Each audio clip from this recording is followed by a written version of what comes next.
Chapter 1. A bitter trade begins. Tea. Sweet, warm tea. The British cannot get enough of it. In the mornings, they sip it with breakfast. In the afternoons, they gather with friends, pouring it into delicate cups. By the 1800s, tea is not just a drink. It is a way of life. But there's a problem. Tea comes from China. The Chinese have everything the British want. Tea, silk, porcelain. But the British do not have enough silver to pay for it. The British try other goods, wool, cotton, metal. But the Chinese refuse. We have no need for these things, they say. The Chinese emperor believes his nation is already rich. China is called the Middle Kingdom because it sees itself as the center of the world. Why would they want British goods? The trade is one-sided. The British keep losing silver. They grow desperate. Then, someone has an idea.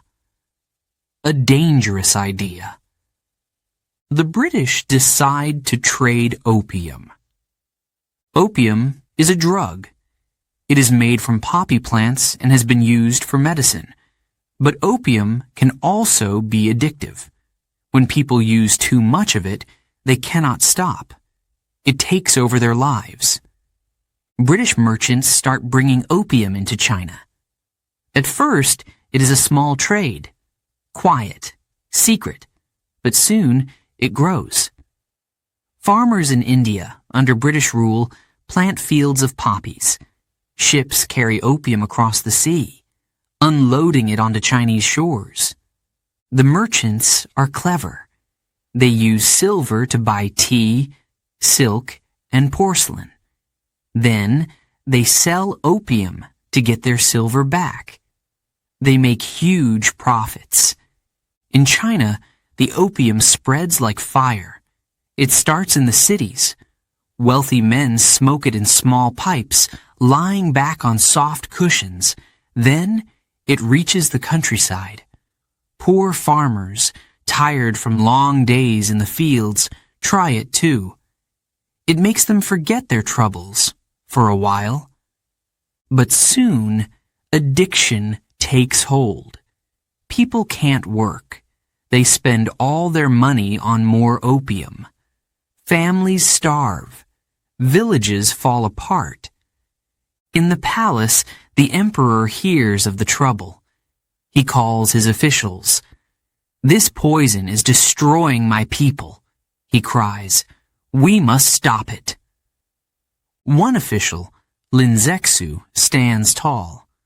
"I will do whatever it takes," he says. Lin is brave. He is determined.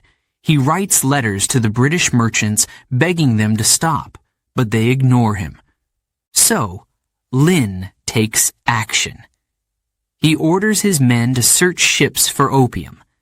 They find it hidden in barrels and sacks. In one bold move, Lin seizes thousands of crates of opium in the port of Canton. The merchants are furious. But Lin doesn't stop there. He orders the opium to be destroyed. Soldiers pour the drug into large trenches dug in the ground. Then they mix it with water and lime. The air fills with a sharp, bitter smell. The merchants watch in silence. Their profits gone. Their power challenged. Across the sea in Britain, the news spreads. Merchants tell their government, "China has no right to take our goods." The British argue that they must protect free trade. But behind their words lies something else: greed. The British Navy prepares for war. Their ships are strong, built for battle. Cannons line their decks. The sailors are trained and ready. In China, the people worry. They have heard of British ships called steamers. Fast and deadly, they can sail against the wind. The Qing dynasty has its own navy, but their ships are wooden. They cannot match British firepower. Back in the villages, life grows harder. A farmer named Li Wei sits with his wife. Their son is missing. He left to work in the city and started smoking opium. Li Wei has searched for him everywhere. "I cannot find him," Li Wei says. His voice trembles. His wife wipes her eyes. "The opium has taken him," she whispers. Li Wei clenches his fists. "This must stop," he shouts. But what can one man do against such a powerful trade? The air in Canton is tense. Merchants whisper in dark alleys. Soldiers march through the streets. Lin Zexu writes a final letter to Queen Victoria in Britain. He explains the damage opium has caused. "Do you not care for justice?" he asks. "If someone brought poison to your country, would you allow it? Would you let your people suffer?" But the Queen does not reply. The British fleet sets sail. Cannons are polished. Flags are raised. The merchants watch from the harbor, their hearts pounding. War is coming. Lin Zexu walks through the port. The sun is setting, painting the sky red and gold. He sees fishermen hauling nets.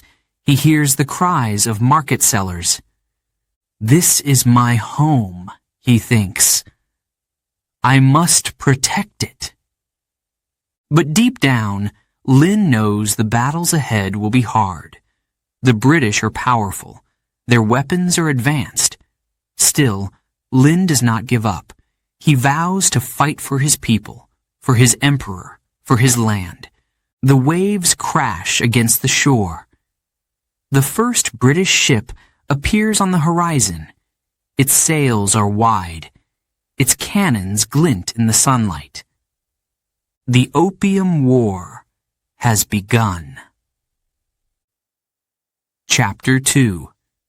The Emperor Takes a Stand. Lin Zexu was not an ordinary official. He was smart, he was strong, he cared deeply for his people. When the emperor chose him to deal with the opium crisis, Lin knew it was a great responsibility. He had seen the damage opium caused. Families were broken. Workers could no longer do their jobs. Streets were filled with people begging for more of the drug. Lin felt anger rise in his chest. He could not let this continue. In 1839, Lin sat at his desk in Canton. He dipped his brush into the ink and began to write. His letter was not to an ordinary person. It was for Queen Victoria, the ruler of Britain. He wrote boldly, "Your merchants sell poison to my people. You know how dangerous opium is. Would you allow it in your own country? Would you let your people suffer as mine do? I beg you, stop this trade. Show justice. Show kindness." Lin signed his name with a firm hand. He rolled up the letter and sealed it. The words were powerful, but he did not know if the Queen would ever read them. Lin could not wait for a reply. He had to act. Canton was the center of the opium trade. Every day, ships from British merchants arrived. They carried crates of opium hidden among other goods. The crates were unloaded onto small boats and smuggled into the city. Lin sent soldiers to search the ships.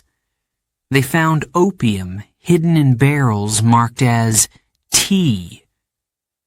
They found it in boxes labeled as silk. The merchants tried to bribe the soldiers. They offered gold and silver, but Lin's men refused. Finally, Lin gave an order. Take all the opium to the edge of the city. The people of Canton gathered to watch. Soldiers carried crate after crate of opium to a large trench dug near the sea. The crates were piled high. The sun beat down, and the smell of the drug filled the air. Lin climbed onto a platform. He looked at the crowd. His voice was loud and firm. This poison has harmed our families. It has taken our sons. It has taken our fathers. Today, we destroy it. We will show the world that China will not be weakened. The crowd cheered, but there was also fear. The British merchants watched from a distance, their faces dark with anger. The soldiers opened the crates. Brown blocks of opium tumbled out. The soldiers poured water and lime over them. Smoke rose into the air. The drug melted into a thick, foul liquid that seeped into the ground. A British merchant named Charles looked on. His fists were clenched. "They are destroying our goods," he muttered. "This is war." The merchants hurried to send messages back to Britain. They demanded action. Days later, Lin received reports. The British merchants had stopped trade in Canton. Ships were gathering along the coast. Rumors spread that British warships were coming. Lin did not flinch. He wrote to the emperor in Beijing, explaining his actions. "We must be strong," he wrote. "The British cannot bully us. If they attack, we will defend our land." The emperor was impressed. Lin Zexu was brave, but others in the court worried. They knew the British had powerful ships and modern weapons. Meanwhile, life in Canton was tense. Fishermen stayed close to shore, afraid of the foreign ships. Merchants whispered in the markets. Families prepared to leave the city, fearing an attack. A young boy named Chen watched as his father packed their belongings. "Why are we leaving?" Chen asked. His father sighed. "The British are angry. They might bring their warships here. It's not safe." Chen looked back at their small home. Tears filled his eyes. He didn't want to leave, but he could see the worry in his father's face. The days passed, but no warships arrived. Lin Zexu used the time to prepare. He trained soldiers. He strengthened defenses along the coast. He wrote more letters to local officials, urging them to stay strong. But deep down, Lin knew this was just the beginning. The British wanted revenge. They cared more about their profits than the pain opium caused. Far away, in Britain, the merchants met with government leaders. They described Lin Zexu as a villain. "He has no right to destroy our goods," they argued. The British government agreed. But they also saw an opportunity. If they won a war, they could demand more trade. They could take Chinese land. Warships were ordered to prepare. Cannons were loaded. Soldiers boarded the ships, ready to sail to China. Back in Canton, Lin Zexu walked through the city. He saw a fisherman mending his nets. He saw children playing in the narrow streets. He thought about the lives he was protecting. "This is my duty," he whispered to himself. "I will not let my people suffer any longer." But as he looked out at the sea, dark clouds gathered on the horizon. British warships were coming, and Lin knew the fight ahead would not be easy. Chapter 3. War Erupts. The year was 1839. Along China's southern coast, the air was tense. The people of Canton had heard the rumors. The British Navy was on its way. The warships were fast and deadly. Their cannons could destroy entire cities. Lin Zexu stood on the shore, his hands behind his back. He gazed out at the horizon. He had prepared as much as he could. Soldiers were ready. Coastal defenses were strengthened. But in his heart, he knew this would be a difficult fight. The British fleet arrived like a storm. Their ships, made of steel, cut through the waves. They flew the Union Jack, a symbol of British power.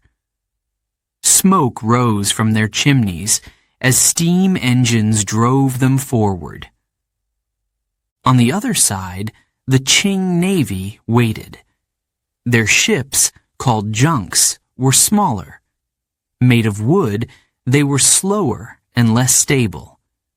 The sailors were brave, but they lacked the advanced weapons of the British. The first battle began near Canton. The British opened fire. Cannons roared, sending iron balls crashing into the Chinese ships. Smoke filled the air. Flames licked at the wooden junks. Sailors jumped into the water, trying to escape. From the shore, villagers watched in horror. A young boy named Chen clung to his mother's hand. He had never seen anything like it. "Will they destroy our city?" he whispered. His mother didn't answer. Her eyes were fixed on the burning ships. The British didn't stop at sea. They moved inland. Soldiers marched through villages, taking food and supplies. They set fire to homes. The Qing soldiers fought bravely, but were outmatched. Their weapons, bows, spears, and simple muskets, were no match for British rifles. In one village, a farmer named Li Wei hid with his family. They crouched in a small cellar, listening to the sounds above. Boots stomped through the house. Pots crashed to the floor. Li Wei's heart pounded. He held his daughter close. "Stay quiet," he whispered. Outside, the British soldiers laughed as they ate the family's rice. Then they moved on, leaving the village in ruins. News of the British victories spread quickly. In Beijing, the emperor was furious. He called his advisors to the palace. "How can this happen?" he demanded. "We are the Middle Kingdom, the most powerful empire on earth." The advisors bowed their heads. They had no answers. The British weapons were simply too advanced. Some advisors suggested making peace. "Perhaps we can negotiate," they said. "If we give them what they want, they may leave us alone." But others argued for more resistance. "We cannot surrender," they said. "We must defend our honor." The emperor's decision was final. "Fight!" he commanded. "We will not let these barbarians defeat us." The war continued. British ships sailed along the coast, attacking port cities. In each battle, the Qing forces tried to stand their ground, but the British were too strong. In the city of Amoy, a merchant named Zhang watched helplessly as British soldiers entered his shop. They took everything: silk, porcelain, even the tea leaves he had stored for winter.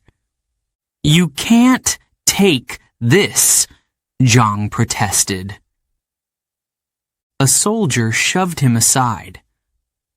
"You're lucky we don't burn the place down," he growled. Zhang slumped to the ground. He thought of his family. How would they survive now? The British were not just fighting for revenge. They had a plan. They wanted more than tea, silk, and silver. They wanted control. At the heart of their strategy was the city of Shanghai. It was a major port, vital for trade. If they could capture Shanghai, they could control the region. The Qing forces tried to defend the city. Soldiers lined the riverbanks, firing arrows and muskets, but the British cannons blasted through their defenses. The city fell within days. For the people of Shanghai, it was a nightmare. Homes were destroyed. Markets were looted. Families were torn apart.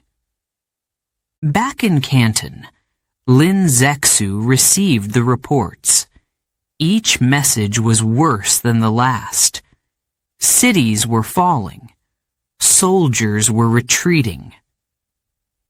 Lin felt a deep sorrow. He had done everything he could to stop the British. But now he began to wonder if it was enough. One night, he sat alone in his office. The candlelight flickered, casting shadows on the walls. He picked up his brush and began to write. His letter was for the emperor. "Your Majesty," he wrote, "the enemy is strong. Our defenses are weak. I beg you to consider peace, for the sake of our people." Meanwhile, the British celebrated their victories. In London, the news of the war spread quickly. Newspapers called it a triumph. Merchants looked forward to new trade opportunities. But not everyone was pleased. Some British citizens questioned the morality of the war. A young sailor named Thomas, who had fought in the battles, wrote a letter to his mother. "Dear Mother," he wrote, "the things I have seen are terrible. Villages burned, families torn apart. I wonder if we are the villains in this story." The war dragged on for months. The Qing forces were losing hope. Some soldiers deserted, others fought to the bitter end. One soldier named Wang refused to give up. He had grown up in a small village surrounded by rice fields. When the British came, they burned his home and killed his father. "I fight for my family," Wang said. "I fight for my land." But even Wang knew the odds were against them. Finally, the British reached the gates of Nanking. The city was one of China's greatest treasures. If it fell, the Qing dynasty would have no choice but to surrender. Lin Zexu had been removed from his position by this time. The emperor blamed him for the failures in the war. But Lin's spirit remained strong. "This is not the end," he told his family. "China will rise again." As the sun set over the Yangtze River, the British prepared for their final assault. Soldiers polished their rifles. Cannons were aimed at the city walls. The people of Nanking waited, their hearts heavy with fear. The war was about to reach its bloody conclusion. Chapter 4. A Treaty Signed in Blood. The city of Nanking lay in silence. The streets were empty. The people hid behind closed doors, afraid of what might happen next. The Qing forces had lost battle after battle. Now, the British Navy sat on the Yangtze River, their cannons aimed at the city walls. The Qing government had no choice. They sent a delegation to meet the British. The emperor's representatives carried no weapons, only papers. The British, confident in their victory, waited calmly. The meeting would change China forever. The British demanded harsh terms. They knew they had the upper hand. The Qing officials, tired and humiliated, listened in silence. "First," said a British officer, "you must pay for all the opium Lin Zexu destroyed. That will be 6 million silver dollars. The officials exchanged nervous glances. 6 million was a fortune. But the British were not finished. "Second," the officer continued, "you will give us the island of Hong Kong." Hong Kong was small but important. It had a deep harbor, perfect for ships. The Qing officials protested. "This land belongs to China," one of them said, but the British ignored him. "And third," the officer said, his voice growing colder, "you will open 5 more ports for trade. British merchants must be free to sell their goods in your cities." This demand struck a nerve. Opening more ports meant more opium. The officials thought of the families already ruined by the drug, but they had no power to refuse. The Qing officials returned to the emperor with the British demands. The emperor read the terms slowly, his hands shaking. He could not believe what he saw. "We cannot agree to this," he shouted. His voice echoed through the palace halls. An advisor stepped forward. "Your Majesty, we have no choice," he said. "If we refuse, they will attack Nanking. Thousands will die." The emperor fell silent. He looked out the window toward the mountains in the distance. "Have we truly fallen so far?" he whispered. In August 1842, the Treaty of Nanking was signed. The Qing government surrendered. The treaty was written in both English and Chinese. But for the people of China, it felt like a foreign language. It spoke of defeat, shame, and loss. The first term was the payment of the fine. 6 million silver dollars for the opium, 3 million for debts from the war, another 3 million as a gift to Britain. In total, China owed 12 million silver dollars. The amount was staggering.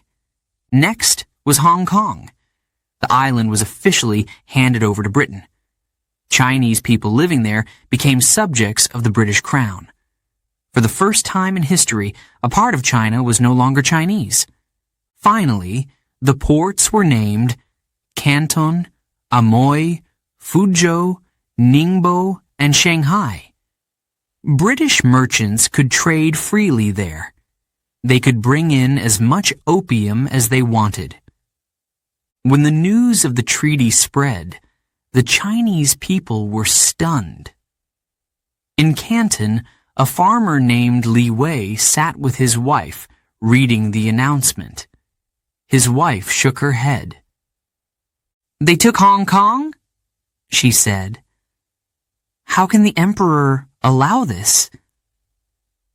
Li Wei frowned. "What could he do?" he replied.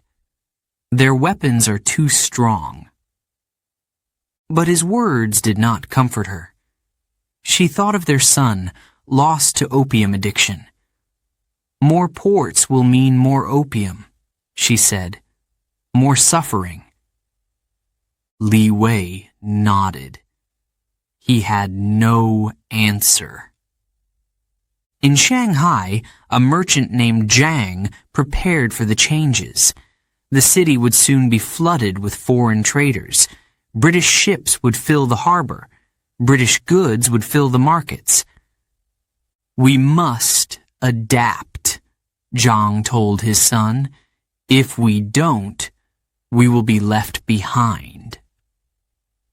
But Zhang's son, a young man with fiery eyes, shook his head. "We should fight," he said.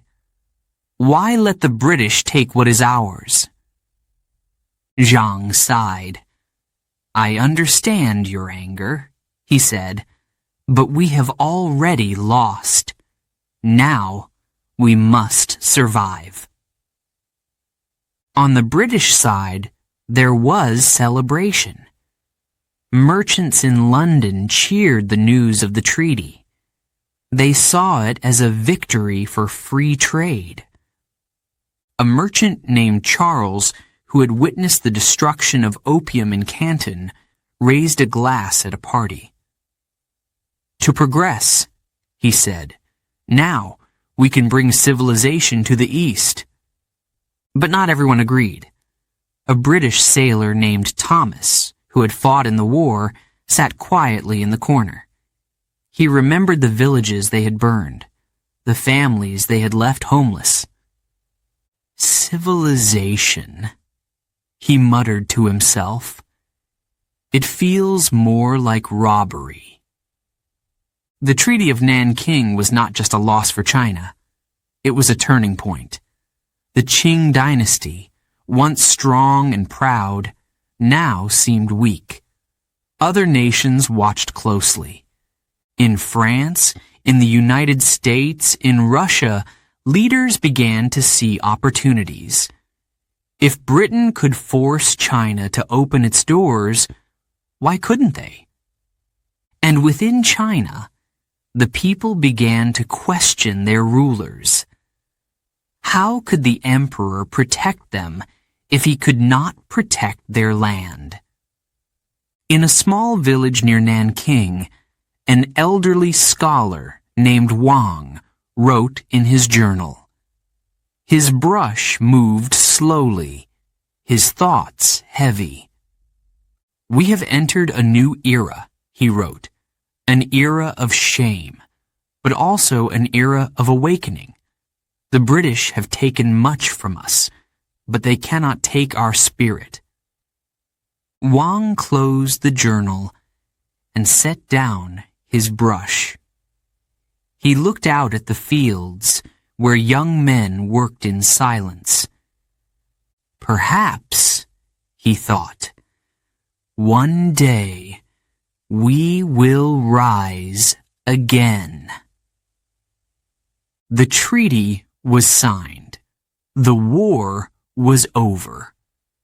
But for the Chinese people, the struggle was just beginning. In the years that followed, the effects of the Treaty of Nanking would spread like ripples in a pond. Hong Kong would grow into a major British colony. The ports would become hubs for foreign trade and foreign influence. And the Qing dynasty would face more challenges, both from within and from beyond its borders. The Treaty of Nanking was not just a document. It was a wound, a reminder of what had been lost, and what still needed to be reclaimed. Before we begin Chapter 6, a quick note for our listeners. You're currently listening to this audiobook on Woo English.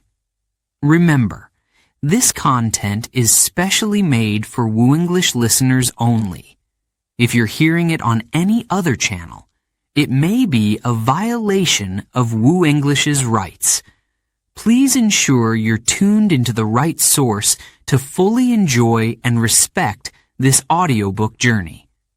Now, let's continue the story. Chapter 6. The Fall of the Summer Palace.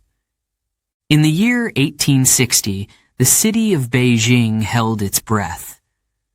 The streets were quiet, but the tension was heavy. The British and French armies were approaching.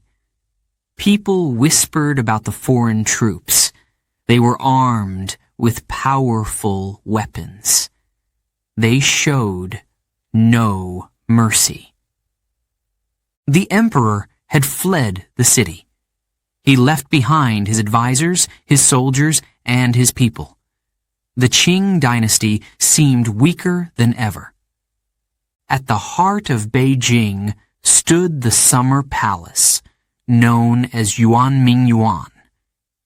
It was not just a building, it was a masterpiece. The Summer Palace was vast and beautiful. Its gardens stretched for miles, filled with flowers, lakes, and bridges. The halls were decorated with fine art and golden statues. Inside, treasures were kept. Paintings, jewels, and books that told the story of China's history. People called it the Garden of Gardens. It was a place of peace and beauty. But soon, it would become a symbol of loss. The British and French troops reached the gates of Beijing. They demanded that the Qing government surrender. But the talks broke down. The armies decided to send a message. They wanted to show their power. They chose the Summer Palace as their target. The soldiers marched through the gates. Their boots echoed on the stone paths. The air was filled with the sound of orders being shouted. Inside the palace, a servant named May hid behind a large vase. She could hear the foreign soldiers coming closer. "Please," she whispered, clutching her hands together.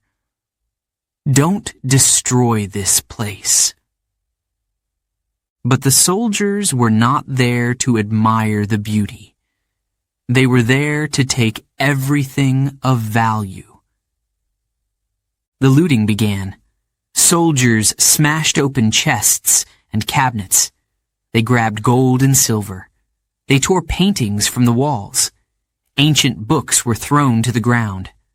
A French officer held up a jade statue. "Magnificent," he said, turning it in his hands.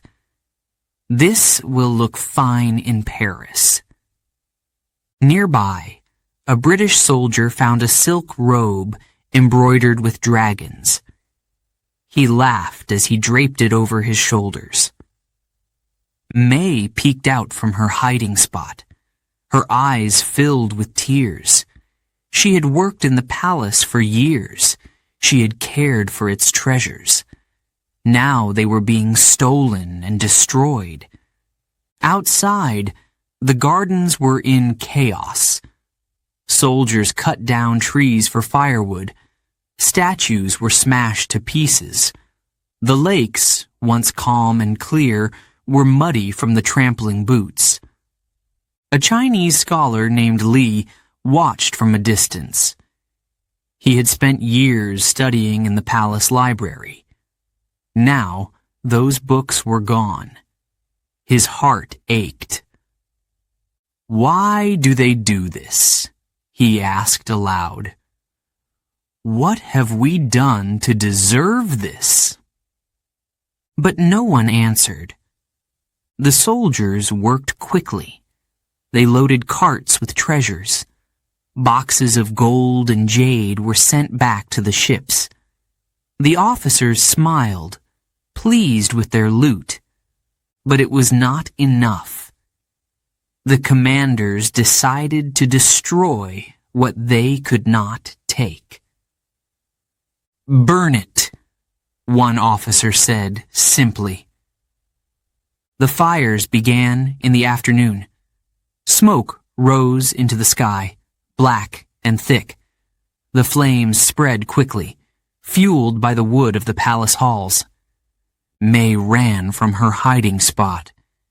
She could feel the heat on her face. "Stop!"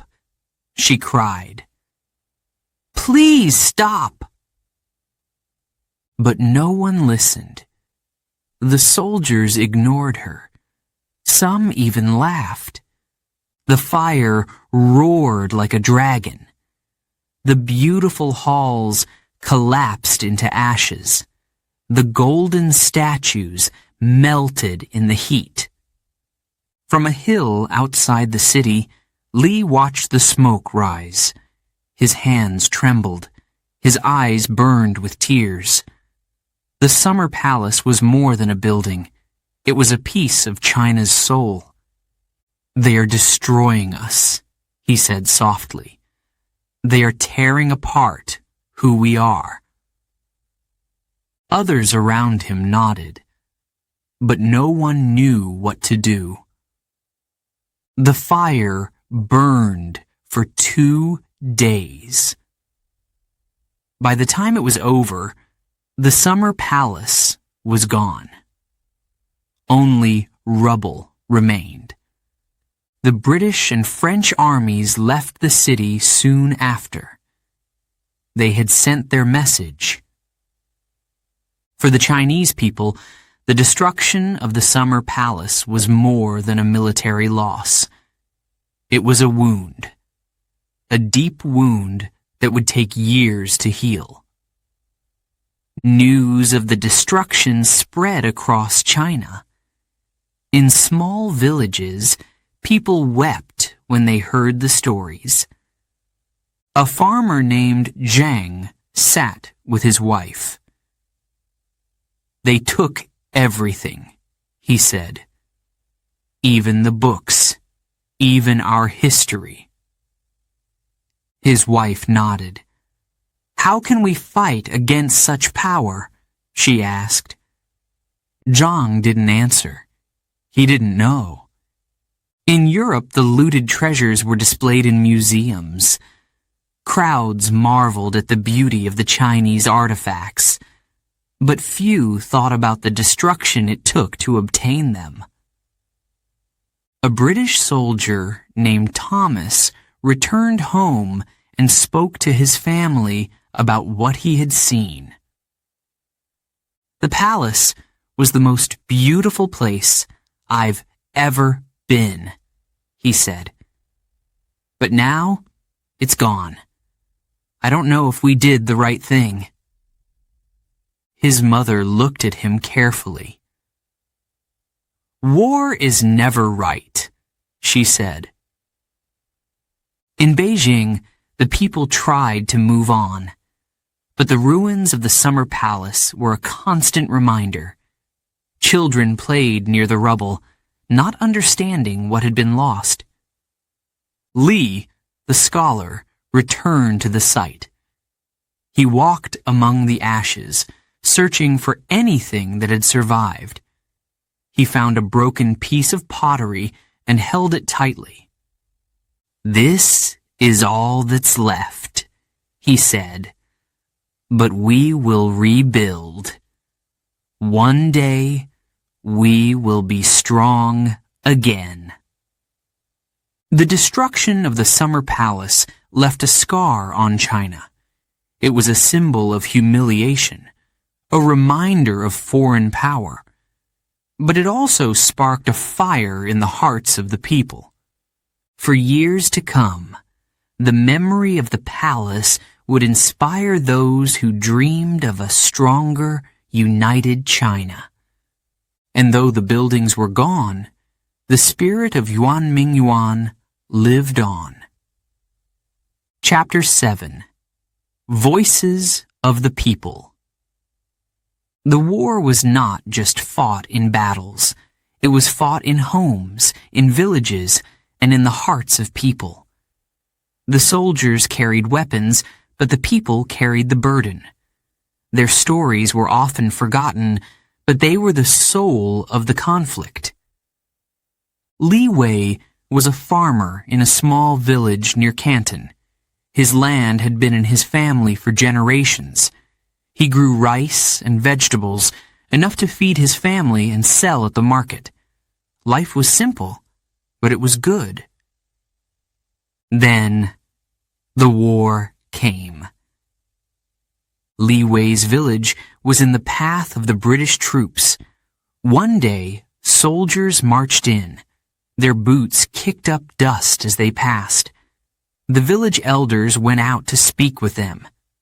"Please," they said, "we are simple farmers. We mean no harm."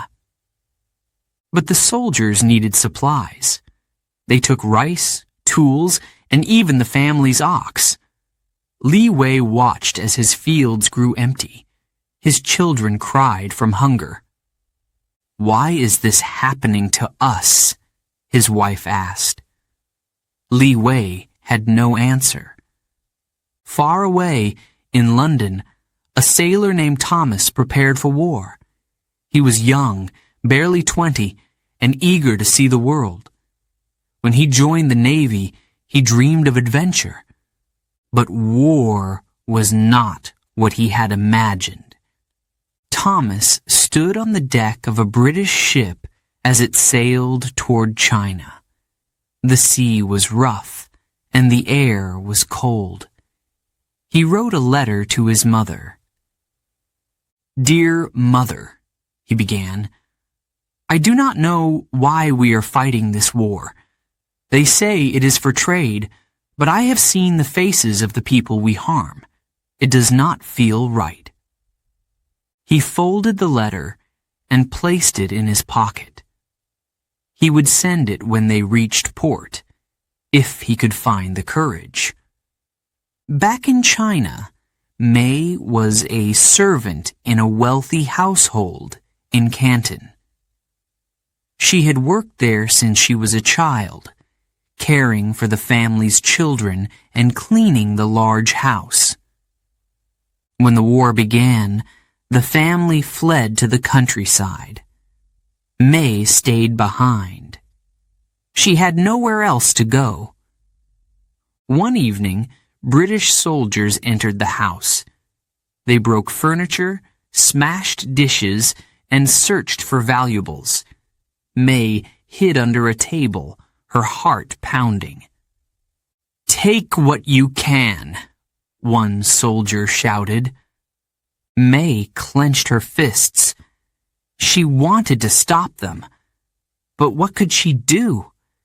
She was just one person against many.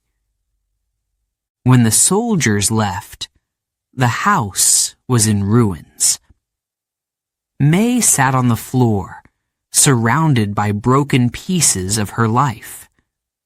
Zhang was a merchant in Shanghai. He had built his business from nothing, trading silk and tea. His shop was small, but successful. He was proud of what he had achieved. Then, Shanghai became a battleground. The British took control of the city, and foreign merchants flooded the markets. Zhang struggled to compete. They had better goods and lower prices. Customers stopped coming to his shop. One evening, Zhang sat with his son. "I don't know how we will survive," he said quietly. His son, a teenager with bright eyes, looked at him with determination. "We will find a way," he said. "This is our home. We cannot give up." Zhang smiled weakly.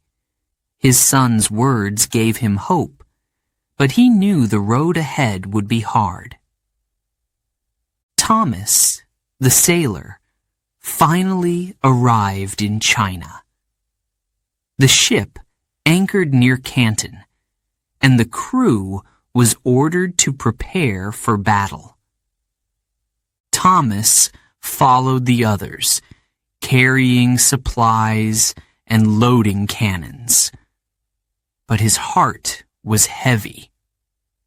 During a break, he spoke with an older sailor named George. "Do you ever wonder if we're doing the right thing?" Thomas asked. George shrugged.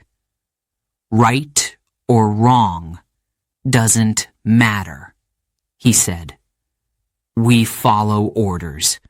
That's what being a soldier is."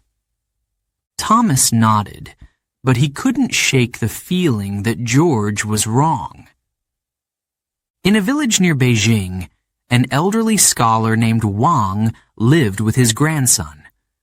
Wang had spent his life studying poetry and history. He often told stories of China's greatness to his grandson, but now he had no words. The British and French armies had marched through the area, leaving destruction in their wake. Wang's small library was gone, burned with the rest of the village. His grandson, a boy of 10, sat beside him. "Grandfather," the boy said, "why do they hate us?" Wang sighed. "They do not hate us," he said.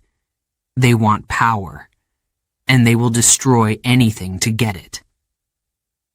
The boy frowned. "But why don't we fight back?" Wang looked at the ruins of his home. "We are fighting," he said softly, "in our own way." May decided to leave Canton. There was nothing left for her there. She joined a group of refugees heading north. The journey was hard. They walked for days, through forests and over mountains. May carried a small bag with her few belongings. One night, as they camped by a river, May looked at the stars.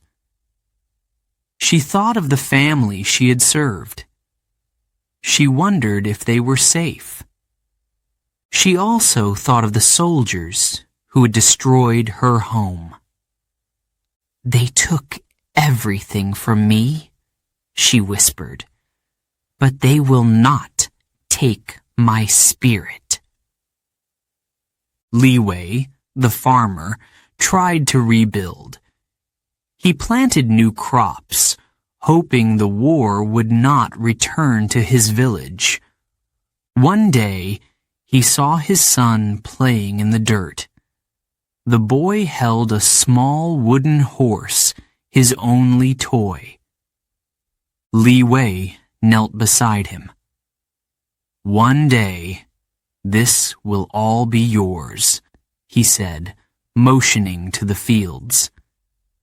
His son looked up at him. "Even after the soldiers came?" he asked. Li Wei nodded.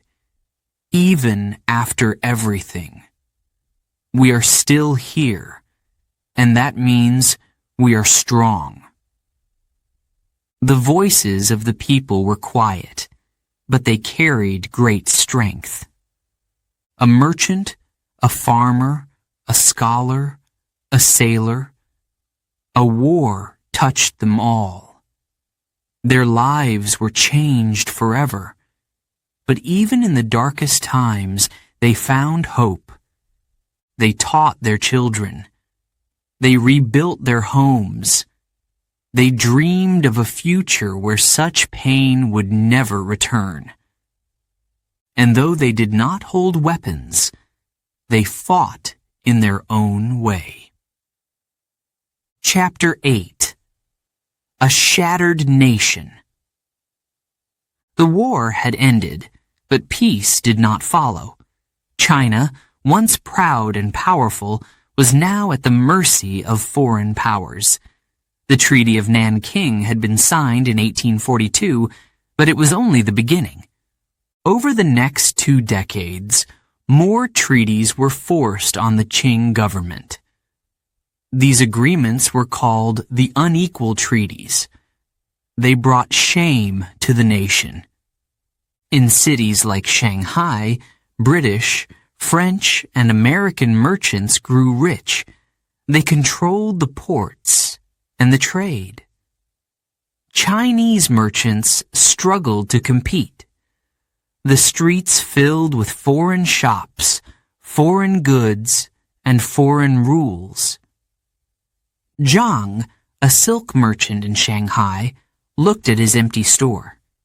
He had once been successful, selling fine silk to wealthy customers.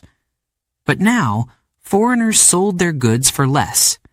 His customers had disappeared. "How can I survive?" he asked his wife one night. His wife shook her head. "We cannot win against them," she said. "The rules are in their favor." Zhang clenched his fists. "This is our land," he said, "but we have no control."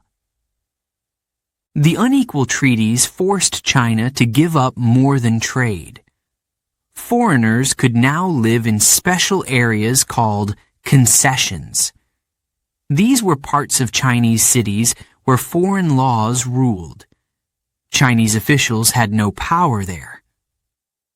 In one such area in Canton, a young boy named Chen watched as foreign soldiers marched through the streets. Their uniforms were clean, and their weapons gleamed in the sun. Chen's father pulled him back. "Don't stare," he said sharply. "Why not?" Chen asked. His father's face was hard. "Because they think they are better than us," he said, "and there's nothing we can do about it." Chen looked down. He didn't understand why his father was so angry, but he could feel the tension in the air. The treaties also allowed more opium to enter the country. The drug continued to destroy families and villages. In a small town near the Yangtze River, Li Wei, the farmer, sat on the edge of his field. He watched as a group of young men smoked opium under a tree. Their faces were pale, their eyes empty. Li Wei sighed. His own son had once worked beside him in the fields, but now he spent his days chasing the drug. "Opium has taken my son," Li Wei said to his wife, "and it has taken the future of our village." In Beijing, the emperor sat in his grand palace, but his power was slipping away. Each new treaty brought more demands. Each defeat weakened the Qing dynasty. Advisors filled the palace halls, arguing about what to do. Some wanted to fight back, to drive the foreigners out. Others said it was hopeless. One advisor, an old man with a long beard, bowed before the emperor. "Your Majesty," he said, "we must reform. We must learn from the foreigners if we wish to survive." But the emperor frowned. "Why should we learn from those who humiliate us?" he asked. The old advisor bowed lower. "Because if we don't, Your Majesty, we will lose everything." The people of China began to lose faith in their rulers. The Qing government seemed unable to protect the nation. Rebellions broke out in the countryside. Farmers, angry at high taxes and foreign control, took up arms. In one village, a group of men gathered late at night. They spoke in hushed voices, afraid of being overheard. "The emperor has failed us," one man said.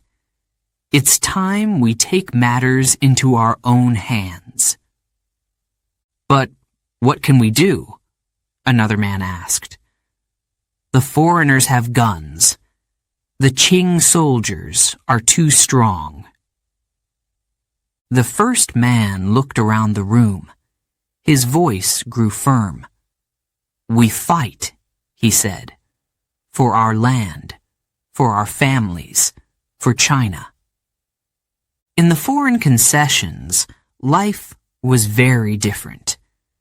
British and French families lived in large houses with gardens. Their children played in the streets, watched by Chinese servants. May, who had fled Canton during the war, found work as a maid in a British household. She polished floors and cooked meals. She heard the foreign children laughing as they played.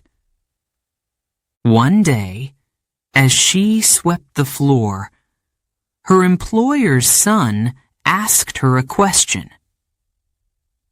"Why don't you live in a house like ours?" the boy asked. May looked at him. His blue eyes were wide with curiosity. She didn't know how to answer. "This is just the way it is," she said quietly. But in her heart, she thought, it shouldn't be. The tension in the cities grew each day. Chinese workers were treated as second-class citizens in their own land. Soldiers patrolled the streets, keeping order, but the anger of the people could not be silenced. In Shanghai, Zhang's son joined a group of young men who called for change. They met in secret, planning protests and spreading messages of resistance. One evening, Zhang found his son writing a letter. "What are you doing?" Zhang asked. "Writing to my friends," his son replied. Zhang frowned. "Be careful," he said. "The foreigners will not hesitate to punish those who challenge them." His son looked up.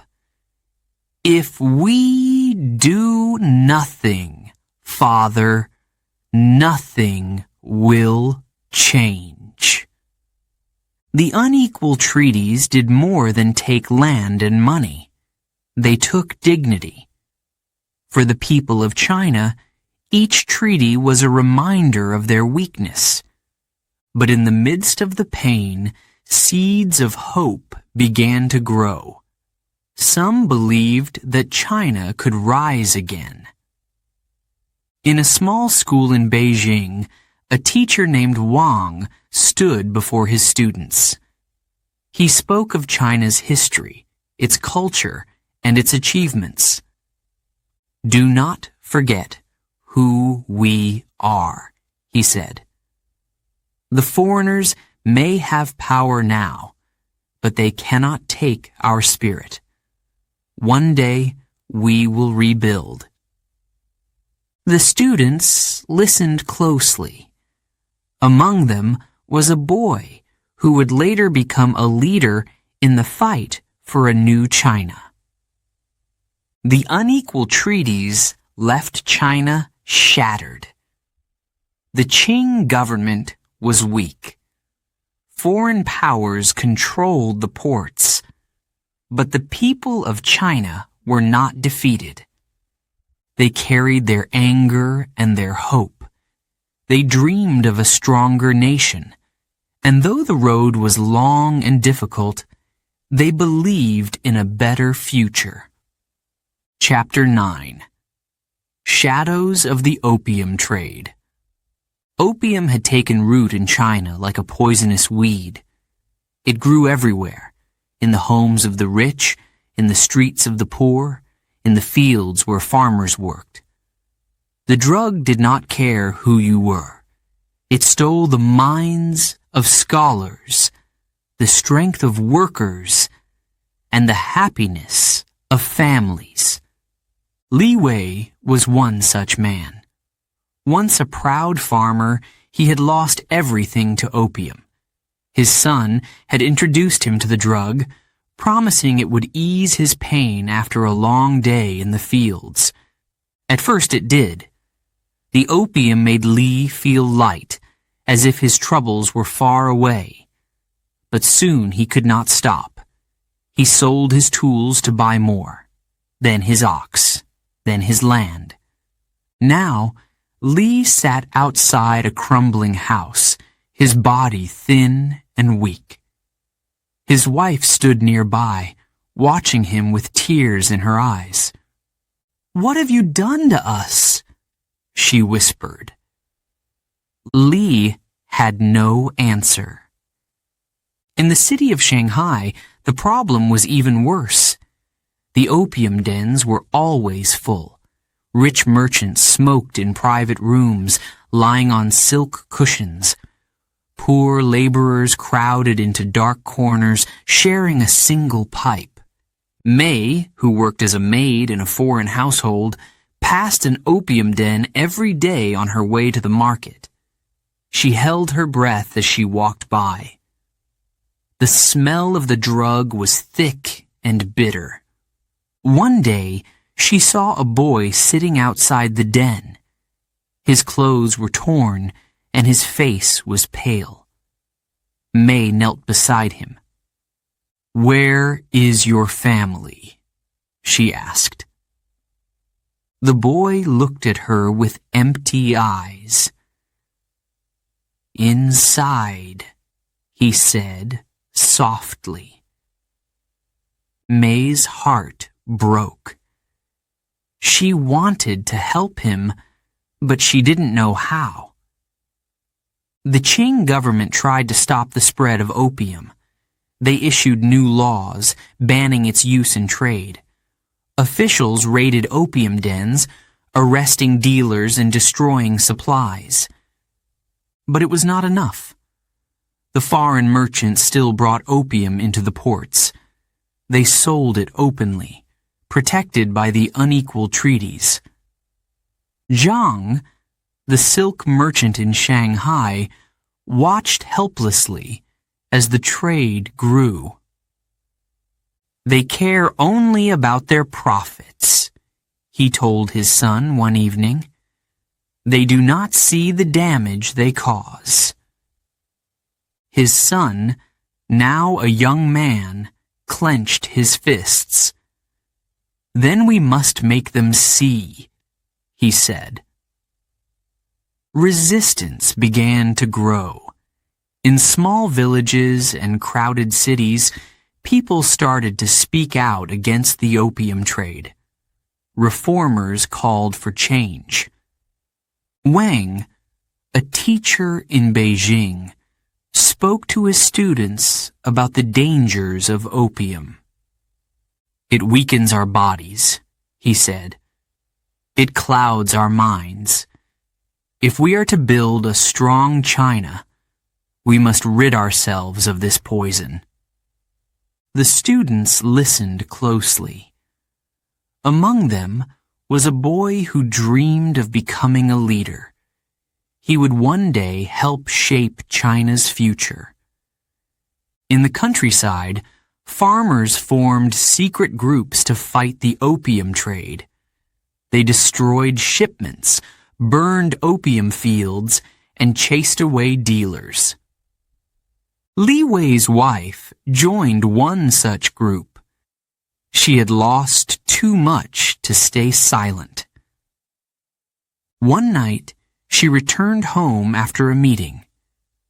Li was asleep on the floor, an empty pipe beside him.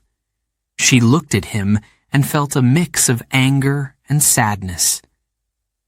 "We will stop this," she whispered, "even if it's too late for you." The reformers faced many challenges. The foreign merchants were powerful. They had money, weapons, and the protection of their governments. But the resistance continued to grow. May joined a group of women who cared for the victims of opium. They worked in the poorest parts of the city, feeding hungry children and helping addicts recover.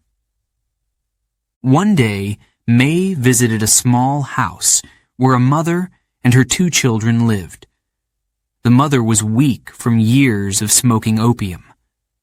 May knelt beside her and took her hand. "You can get better," May said. "We will help you." The mother looked at her with tired eyes. "Why do you care?" she asked. "Because no one else will," May replied. The Qing government also began to change. Some officials realized that China needed to reform if it was to survive. They called for new schools, modern weapons, and stronger laws. One official, inspired by the resistance, wrote a letter to the emperor. "Your Majesty," he wrote, "our nation is in danger. Opium is destroying our people. Foreign powers control our ports, but the spirit of China is not broken. With your leadership, we can rise again." The emperor read the letter in silence. He did not reply. In the foreign concessions, the merchants continued their trade. They grew rich while the people of China suffered. But even among the foreigners, there were those who questioned the opium trade. Thomas, the British sailor, had seen the effects of opium during his time in China. One evening, he sat with an older sailor, George, and shared his thoughts. "Have you ever seen what opium does to a person?" Thomas asked. George nodded. "I have," he said. "It's not right." "Then why do we keep selling it?" Thomas asked. George sighed. "Because it makes money," he said. "And for some, money is all that matters." The shadows of the opium trade hung over China. Families were broken, villages were ruined. But the resistance brought hope. Li Wei's wife led her group to destroy an opium shipment in the nearby town. They worked quickly, smashing crates and burning the drug. As the flames rose, she felt a sense of relief. For the first time in years, she believed that change was possible. In the city, May and her group helped more families recover. She saw children laugh again, mothers regain their strength, and addicts find new purpose. "We cannot save everyone," May said, "but we can save some." Her words inspired those around her. The reformers and revolutionaries dreamed of a new China, a China free from opium, a China free from foreign control. They knew the road ahead would be long and difficult, but they believed in their cause. And in the shadows of the opium trade, their voices grew louder. Chapter 10. The World Watches. The Opium Wars were not just China's story. Across the seas, in countries like Japan, the United States, and Britain, leaders and merchants watched carefully. They saw China's struggles. They saw the Qing government's weakness. For them, the wars were more than battles over trade. They were opportunities. In Japan, Emperor Komei read reports about the wars. He listened as his advisors explained what was happening in China. The Qing dynasty is losing control, one advisor said. The foreigners are taking their ports and land. The emperor frowned. If they can do this to China, he said, they may try the same with us.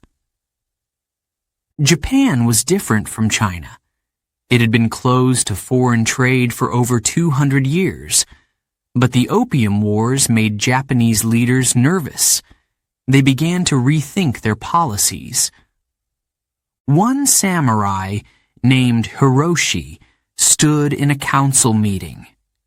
His voice was firm. If we stay closed, we will become weak like the Qing, he said. We must learn from the West. Others agreed. Japan began to open its doors, but on its own terms. Unlike China, Japan wanted to modernize before the foreigners could force them to. In the United States, merchants saw great potential in China. They wanted to trade silk, tea, and porcelain. The Opium Wars opened new doors. A young American trader named Samuel dreamed of going to China. He read stories of the grand ports, the bustling markets, and the treasures to be found there. One day, he told his father, "I will sail to Shanghai. I will build my fortune there." His father nodded. "But be careful, son," he said. "China is not what it once was. It is a land of great riches, but also great troubles." Samuel's excitement did not fade. To him, China was a land of endless opportunity. In Britain, the victories in the Opium Wars were celebrated. Merchants grew richer. Politicians praised the Navy's strength. But not everyone was proud. Thomas, the sailor who had fought in the wars, returned home to London. He walked the crowded streets, hearing people cheer for Britain's success. But inside, he felt hollow. One evening he sat with his sister Mary. She asked him about the war. "What was it like?" she said. "Did you see the Summer Palace?" Thomas hesitated. "Yes," he said finally. "It was the most beautiful place I have ever seen. And now it's gone." Mary frowned. "Why did we destroy it?" "For power," Thomas replied. "For trade. But I wonder if we've lost something more important." Back in China, the Qing government struggled to hold the country together. The unequal treaties had opened more ports to foreigners. British, French, American, and Russian merchants now controlled much of China's trade. The changes were clear in cities like Shanghai. The skyline was filled with foreign buildings. The streets bustled with people from all over the world. Zhang, the silk merchant, watched these changes with a heavy heart. His shop was struggling. Foreign goods were cheaper and more popular. One day, his son said, "Father, perhaps we should leave the city, start fresh somewhere else." Zhang shook his head. "This is our home," he said, "but it no longer feels like it." The effects of the Opium Wars reached far beyond China. Global trade began to shift. In India, farmers were forced to grow more poppies for opium. They worked long hours under the hot sun, planting and harvesting.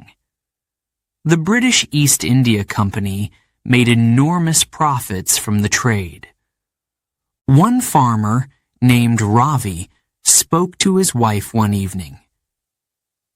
"This is not what I want for our children," he said. His wife nodded. "But what can we do?" Ravi sighed. "Nothing," he said.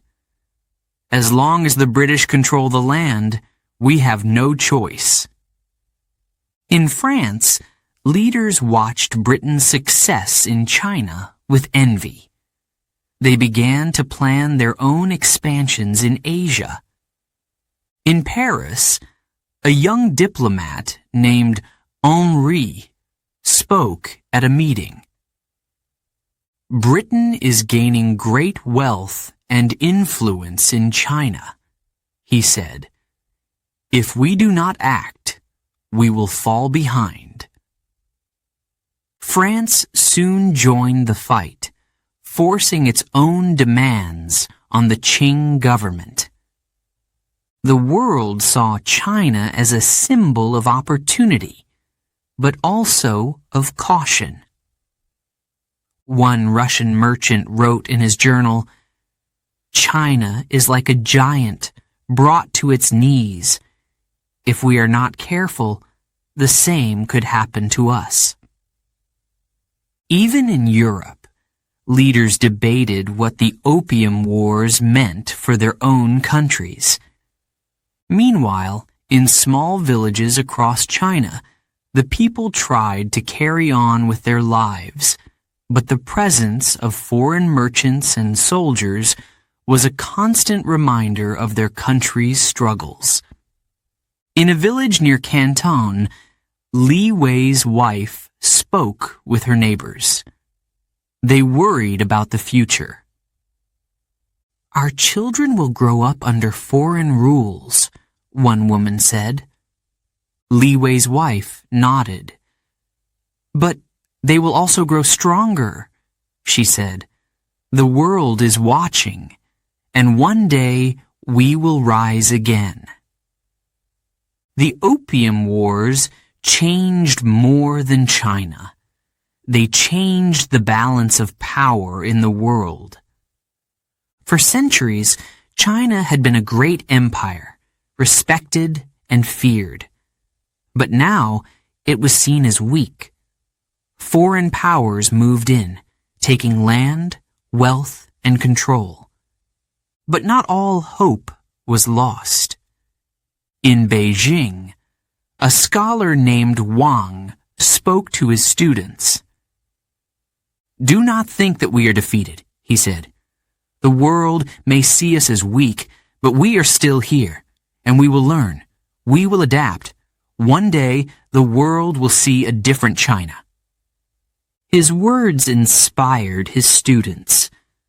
Among them were future leaders, dreamers, and revolutionaries. The Opium Wars were over, but their effects were just beginning. Countries like Japan and the United States learned from China's mistakes. They saw the dangers of foreign control. They prepared themselves for the challenges of the future. And for China, the wars were a lesson. They showed the cost of weakness and the need for change. In the years to come, China would face more struggles. But the people carried the memory of the Opium Wars with them. It was a painful memory, but also a reminder of what they could overcome. The world had watched as China fell. But the story was not over. China's journey had only just begun. Chapter 11. Lessons from the Past. The Opium Wars leave scars, but they also teach important lessons. They show the dangers of greed, addiction, and inequality. They remind people of the need for fairness and understanding between nations. Please write a graded reader in a clear and simple style, suitable for B1 learners. Use an engaging and relatable narrative tone with short sentences and emotional moments to make the story compelling. Add drama to the text by using ellipses and exclamation marks sparingly but effectively to create suspense and excitement. Use full stops to slow down the reading pace and allow learners to follow the story easily. The chapter audiobook narrature should be 1,000 words long, without repetition. Each chapter should arouse curiosity, inspire listeners, and immerse them in the subject's journey. Keep the content easy to follow, but rich in detail and emotion. Thank you. ChatGPT AD it. Chapter 11. Lessons from the Past. The Opium Wars left deep scars on China. Cities were destroyed. Families were broken. The Qing government was weakened, and the nation suffered humiliation. But these painful events also brought lessons. Lessons about greed, addiction, and the need for fairness. For those who lived through the wars, these lessons became stories they passed to their children. Stories of strength, hope, and the will to rebuild. In a small village near Canton, Li Wei's wife sat with her grandchildren. The children gathered around her, their eyes wide with curiosity. "Grandmother," one of them asked, "why did the foreigners come to China?" She sighed deeply. Her hands were worn from years of hard work, but her spirit was strong. "They came because of greed," she said. "They wanted our tea, our silk, and our land. And when they couldn't get what they wanted, they brought opium to weaken us." The children looked confused. "But why did we let them?" Li Wei's wife smiled sadly. "We didn't let them," she said. "We fought back, but we were not ready for the strength of their weapons. We were not united." Her voice grew firmer. "That is why we must learn from the past. We must stay strong, and we must never let this happen again." One lesson from the Opium Wars was about addiction. In the bustling streets of Shanghai, May continued her work helping victims of opium. She saw how the drug destroyed lives. It robbed people of their health, their families, and their futures. One day, she visited a small home where a young man lay sick in bed. His mother stood beside him, tears in her eyes. "Will he recover?" the mother asked May.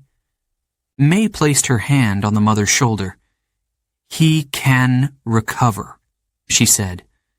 "But it will take time and strength. He must want to be free of this poison." The young man opened his eyes. He looked at May and nodded weakly. "I do," he said. May smiled. "Then we will help you," she said. "But you must promise to help yourself too." Another lesson was about greed. The foreign merchants who sold opium cared only about their profits. They ignored the pain they caused. Thomas, the British sailor, saw this greed firsthand. He remembered the looted treasures, the destroyed cities, and the suffering of the people. When he returned to London, he spoke to his friend George. "We took too much," Thomas said. "The opium trade brought us wealth, but at what cost? We destroyed lives for money." George nodded. "It's true," he said. "But do you think the world will ever change?" Thomas looked thoughtful. "I don't know," he said. "But we must try.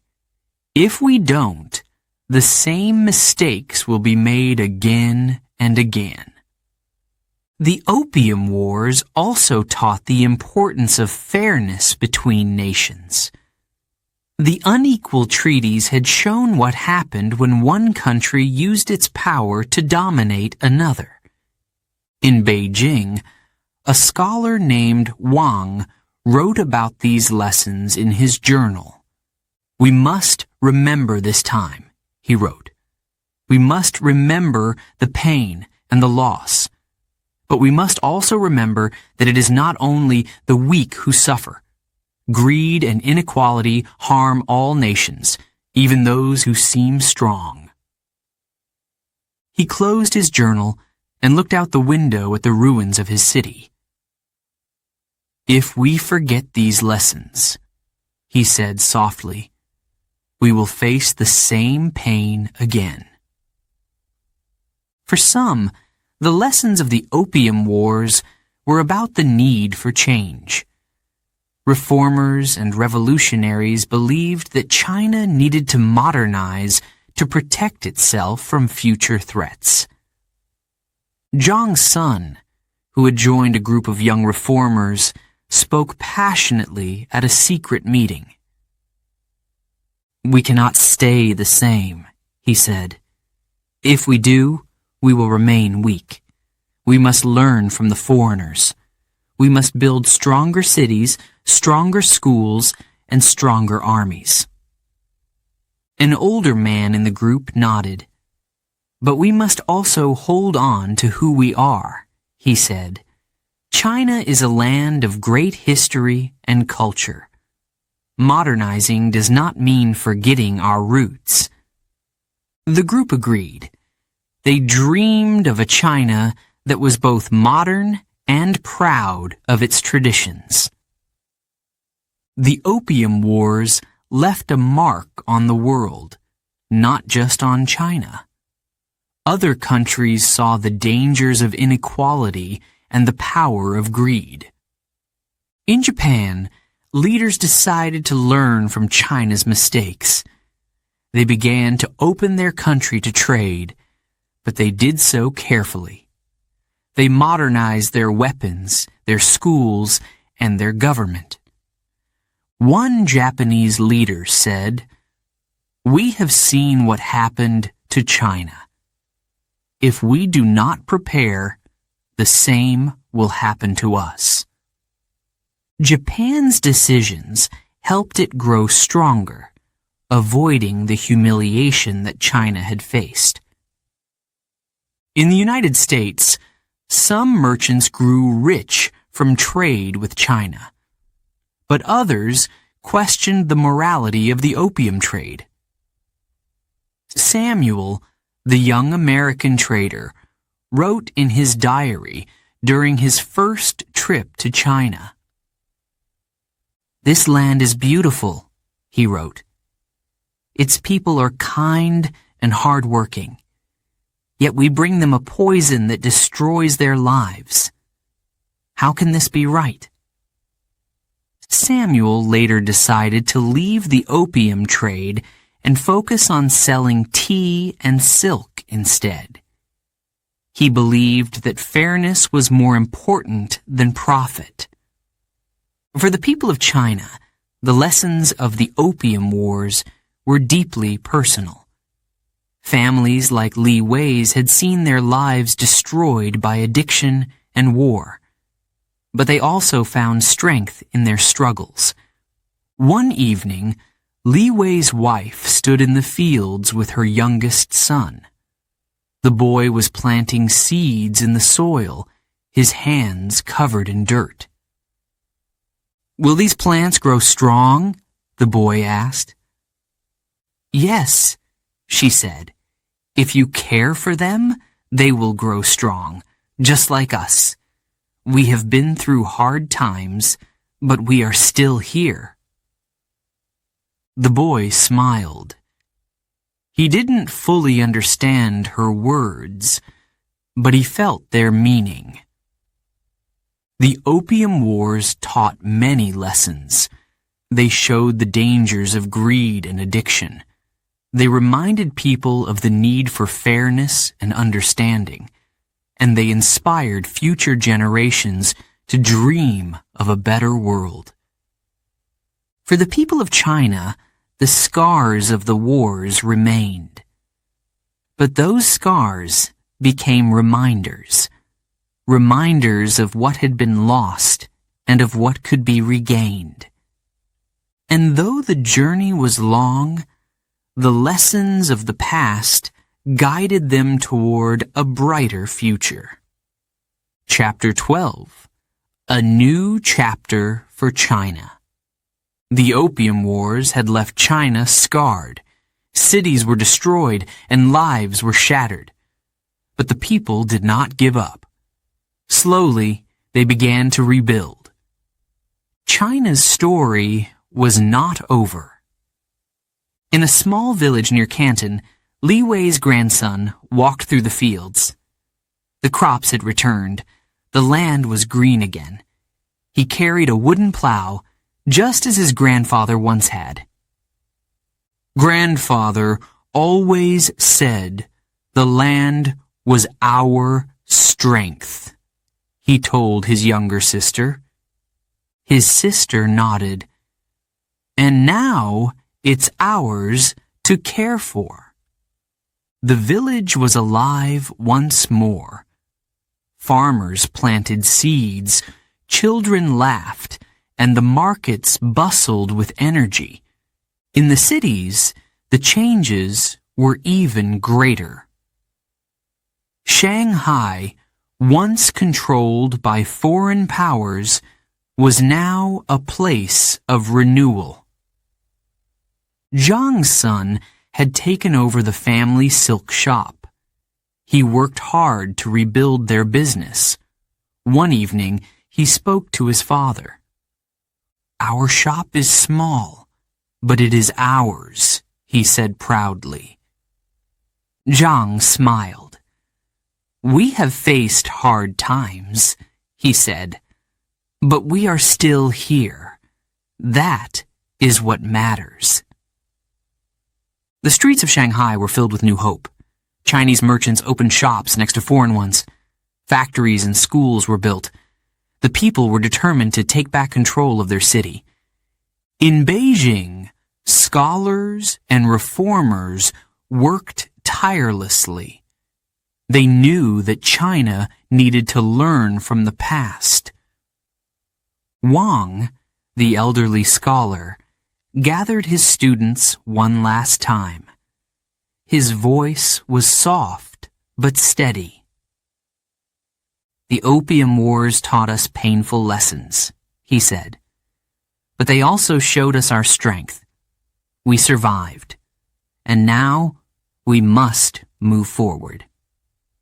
One of his students raised his hand. How can we rebuild, teacher? Wang smiled. With knowledge, he said, with unity, and with a belief in ourselves. The reforms spread across the nation. Schools taught modern subjects alongside Chinese traditions. Factories produced goods that rivaled those of other countries. Railways connected distant cities. But the people did not forget their history. The ruins of the Summer Palace remained in Beijing, a silent reminder of the wars. May, who had worked as a maid during the wars, visited the site one day. She stood among the rubble, her heart heavy. This place was once so beautiful, she said softly. A young boy nearby asked, "Will it ever be rebuilt?" May knelt beside him. "Maybe not," she said, "but its memory lives on, and that is enough to inspire us."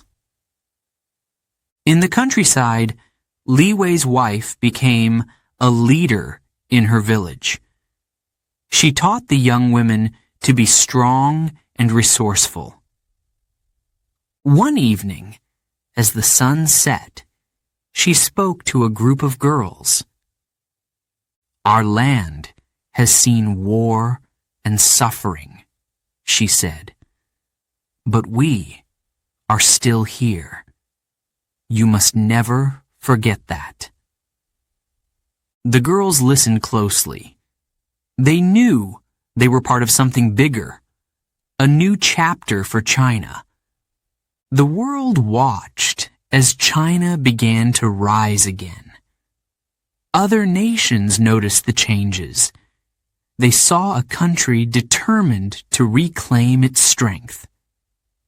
In Japan, leaders were impressed by China's progress. "They are finding their path," one advisor said.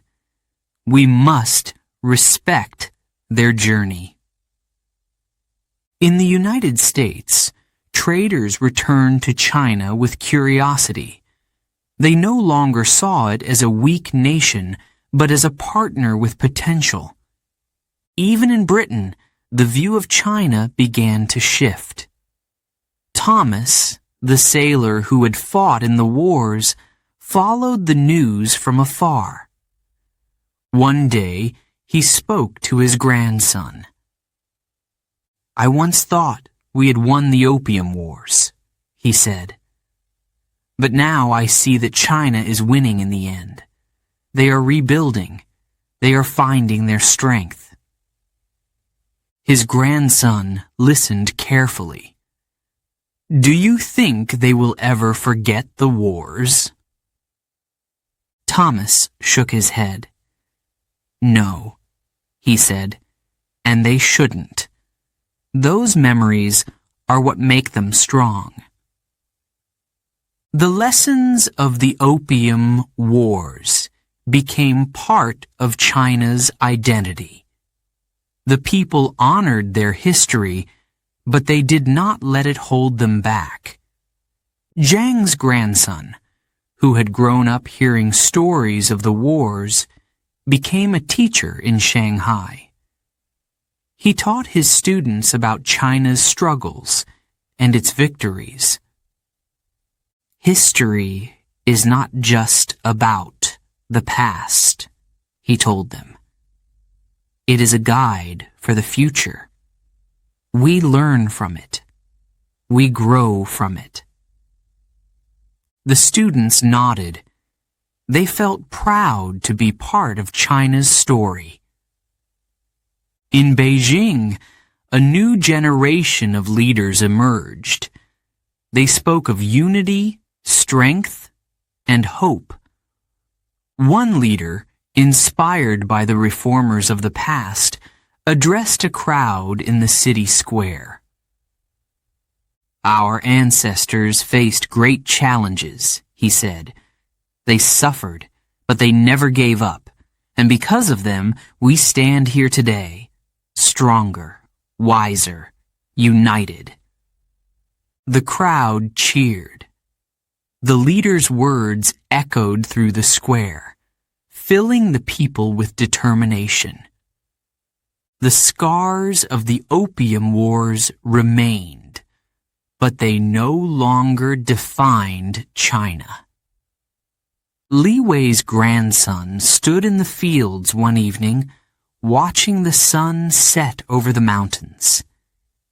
He thought of his grandfather, who had suffered so much. This land has seen hard times, he said to himself, but it is still here, and so are we. His words captured the spirit of the nation, a spirit of resilience, hope, and pride. China's journey was far from over. There were still challenges to face and obstacles to overcome. But the people had learned from the past.